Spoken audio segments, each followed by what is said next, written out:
Hello everyone and welcome back to the Clangen Dog Pack Challenge. I'm pretty impressed with how far we've made it into this series, so thank you guys so much for all of the love and support you show. I really love it. It's one of my favorite series as well, and I know that a lot of you guys enjoy it too. So this year is pretty dramatic, so let's dive in without any further ado. At the end of last year, Atlas retired as the deputy, and the pack was curious to see who Comet would choose to replace him. Comet was getting old himself, and he knew that the next deputy would likely become the next leader of the pack, so he was taking the decision very seriously.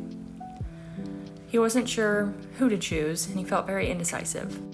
Before he officially made a choice, old age claimed Comet, and he died earlier in the year, leaving the pack leaderless and deputyless.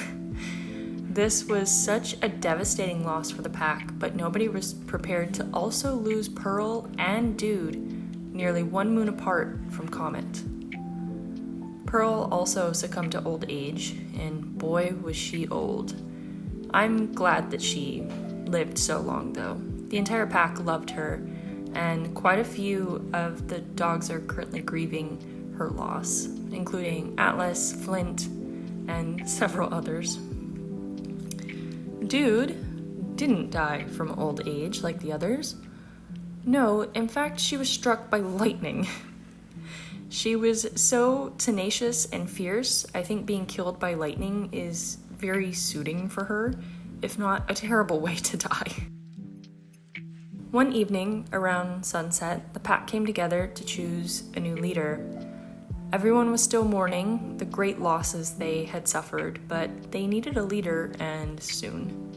One by one, each packmate spoke their choice for leader, and Aspen won the majority.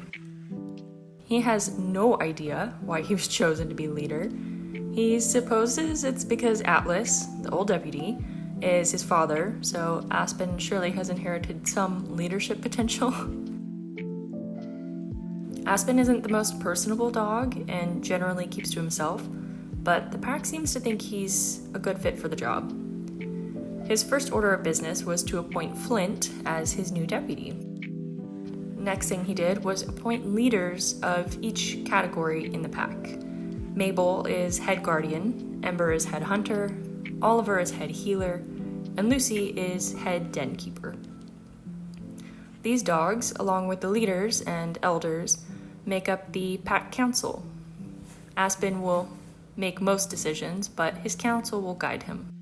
Flint is quite pleased to be deputy, but he is still heavily grieving for Pearl.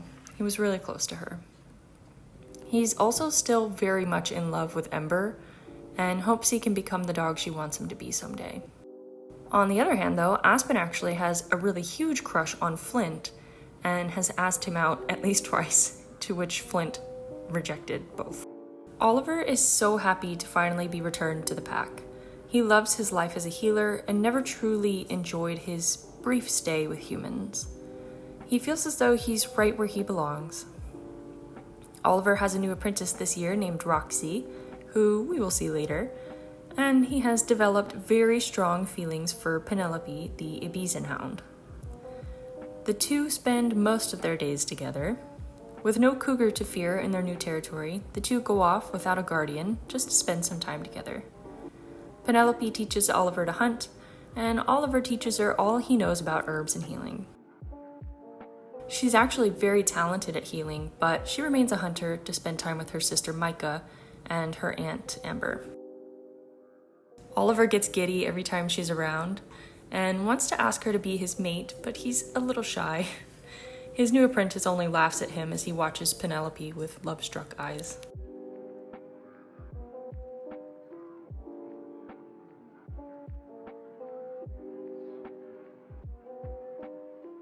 Mabel has been recovering this year after such tragedy in the pack the past few years.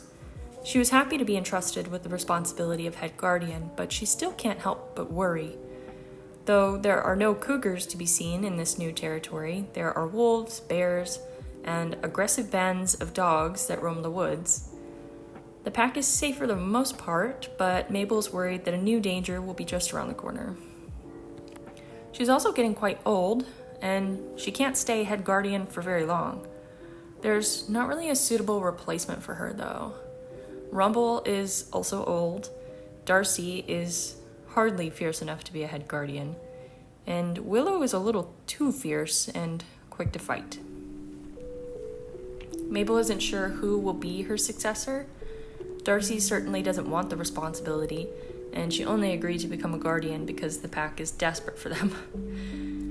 Darcy much prefers taking naps in the sun or watching the clouds, and she especially loves the comfort of the new denkeeper apprentice, Nova. Once again, Radar has asked Rumble to be mates, or go out with him, or just anything, but Rumble has refused. Radar has confessed his feelings to Rumble and has been rejected more times than can be counted at this point, and I think he's just really confused. Rumble clearly has feelings for Radar and will spend every minute he can with him, but he refuses to take the relationship any farther. Radar is disappointed, but he continues to try because it's not like he has any other prospects anyway. He's likable enough, but he isn't close to anyone like he is with Rumble. Rumble, on the other hand, is just terrified that he won't be able to protect Radar like he's been unable to protect the pack these few long years.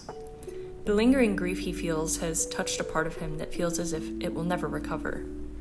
The new dog, Nova, is very good with her paws and teeth, and Rumble commissioned her to make him this rope strap to commemorate his fallen guardians. He wears a crow's feather for each of the dogs that he lost in the final battle with the Cougars. Rumble just can't shake the feeling that if he opens himself up to Radar, that he won't be able to protect the smaller dog, and he'll just suffer another debilitating loss.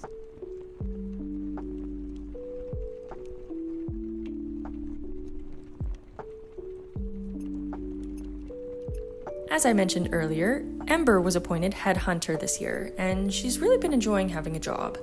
She definitely thrives off of staying busy, especially after losing her mother, Dude, this year. Ember is the last of her family, but is happy to see her two adopted nieces, Micah and Penelope, thriving in the pack. After practically raising the two, Ember is convinced that she's ready for pups of her own. She still has strong mutual feelings for Flint, but his immaturity really grated on her the first time they were together. But now he's deputy and taking things very seriously, so maybe things could be different a second time. Micah has been doing alright this year, and I honestly just adore her. She's a bit of an old soul and enjoys spending time with the older dogs like Lucy and Atlas, and of course her sister. Micah is a quiet and reserved dog, so she doesn't branch out to make friends very easily, but she enjoys spending time with her family nonetheless.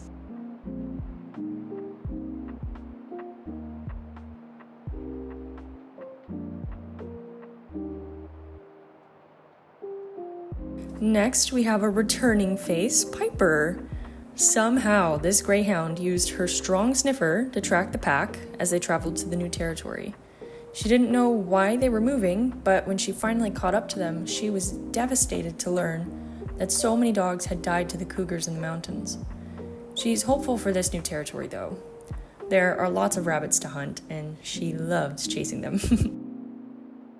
She has a huge crush on Aspen, and gets along with the two Ibizenhound sisters. Micah and Penelope are the only two that can almost keep up with Piper in a race. Our other little noodle dog, Bliss, is starting to feel a little bit better this year. After the tragedies of the previous years, including losing her sister and 3 out of 4 of her puppies, she's starting to relax again in the new territory. With the addition of 5 new puppies to the pack, Bliss has been keeping herself entertained by watching out for them. She's wondering if she should consider having pups of her own again, just to give her a sense of purpose.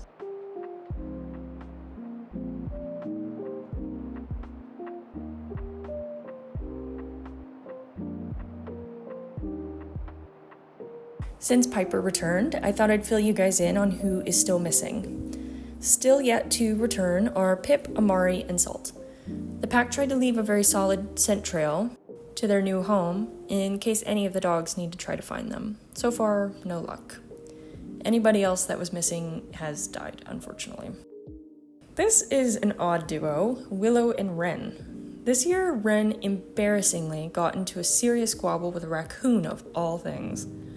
Raccoons would be scared of any other dog in the pack, but his stature is less than intimidating. So he took some damage from the nasty critter. Wren was humiliated as he told the healers what had attacked him, and they set to work helping him. Soon, the word spread around the pack that he was nearly killed by a tiny raccoon, which is just a gross over-exaggeration. Wren is doing his best to prove that he's not weak, and he was not nearly killed. He's been staying busy, despite his wounds, and his newest friend Willow is not impressed. He knows she does it because she cares, but her constantly telling him what to do is getting really annoying. He really likes her though, and would never tell her off. Willow, meanwhile, is fighting hard for the head guardian position. She knows Mabel and Rumble are near retiring, and Darcy hardly even guards herself. So Willow feels like she's the obvious choice for head guardian, even if the other dogs aren't quite as sure.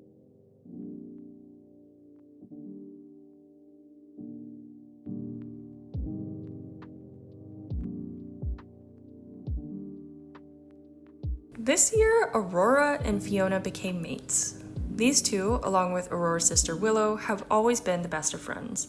It was all too sweet and lovey-dovey when Aurora and Fiona started to see each other in a new light. They were inseparable, and the pack was nauseous at the sight of them being so cute. But then one day, the pair got to talking and realized they didn't see eye to eye on something vitally important: pups. Aurora wants pups of her own, either biological or adopted. Fiona does not. Their argument was so explosive, the base camp practically cleared out to escape them as they broke up in the middle of the camp. But not one moon later, the pair decided that they couldn't stay away from each other and they got back together again. One evening, while on patrol, Aurora found 2 abandoned pups and adopted them. She was so excited, but Fiona was livid. At this point, they're still together, but Fiona is furious. She feels like it's unfair to ask this of her when she never wanted to be a mother, but she also feels like it's unfair for her to ask Aurora to never have puppies. Fiona is faithful and wants to make it work, but she's worried that the relationship was doomed to fail after the first breakup. One of our several new faces in the pack is Sage, a bichon frise. She joined the pack with her very young litter of puppies. She used to live in an abandoned human house that sat on the top of a hill. There was a massive flood before her, and all of the other human houses flooded except for the one that she called home, and a few others. However, a more recent storm spooked her out of her home, and she found her way to the pack, which doesn't live too far away, actually. Sage was welcomed in with open arms, as well as her pups, because they're so cute, and how could anyone say no to them? Quarter Pounder is doing well this year, and has taken it upon herself to show Sage the territory. Sage already knows how to hunt and fight for herself, but QP doesn't mind giving her some extra pointers. The giant St. Bernard is pleased with the new territory and spends most of her time with the elders. She likes bringing them fresh kill and listening to their stories.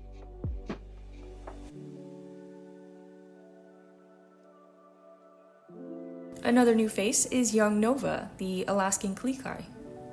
Nova is a denkeeper, and she's the dog who is very good with her paws. She created Flint and Rumble's fine accessories and helped tangle some gorse into Emperor's ear fur. She's a very talented young pup and is eager to prove herself to the pack. She has integrated very quickly and has decided that the pack is her new family. Nova would go to the ends of the earth to keep them happy. Lucy has been showing Nova the ropes for being a den keeper, but the young pup is so talented she hardly needs Lucy's supervision.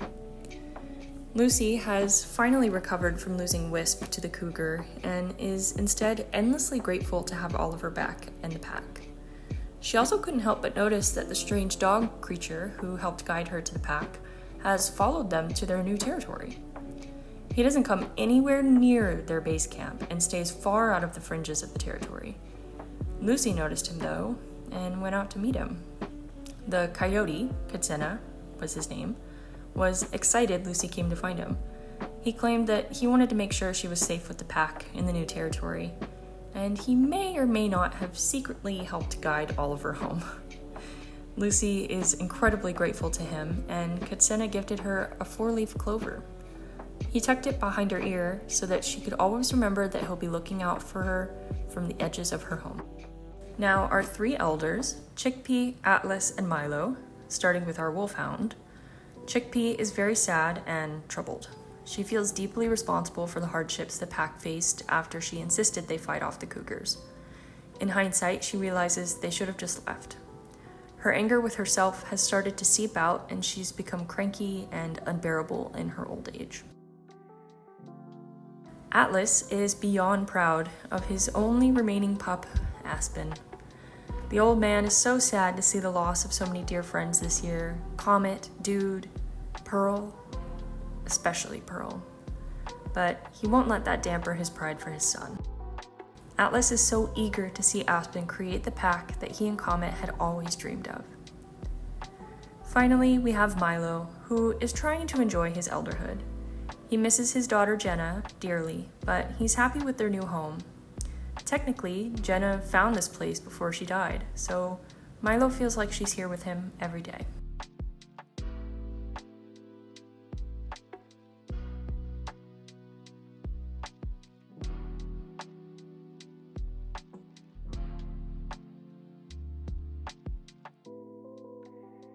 Sage's little puppies include Felix, Hazel, and Roxy, some Bichon Spaniel mixes.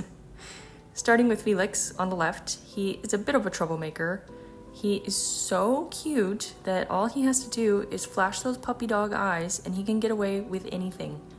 He loves hunting and wrestling, and he does not love following the rules. Hazel is the middle sister, and she's quite the opposite of her brother. She's quiet and introspective. She's always thinking, and sometimes she'll share her strange thoughts with the group. She's kind of like that little kid that spews out something crazy with no context, and everybody's left wondering, where the heck did that even come from? Finally, we have Roxy, who is the healer in training.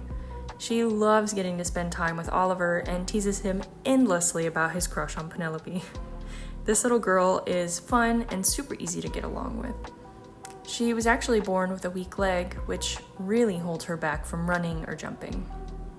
For her own safety, she decided that healing would be the best way for her to make a difference in the pack, while staying out of trouble.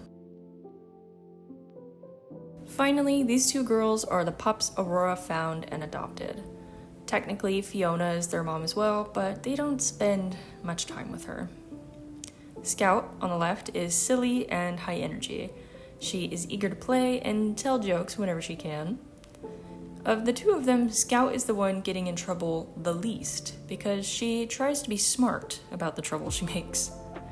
Rogue, on the other hand, is feral and never sits still.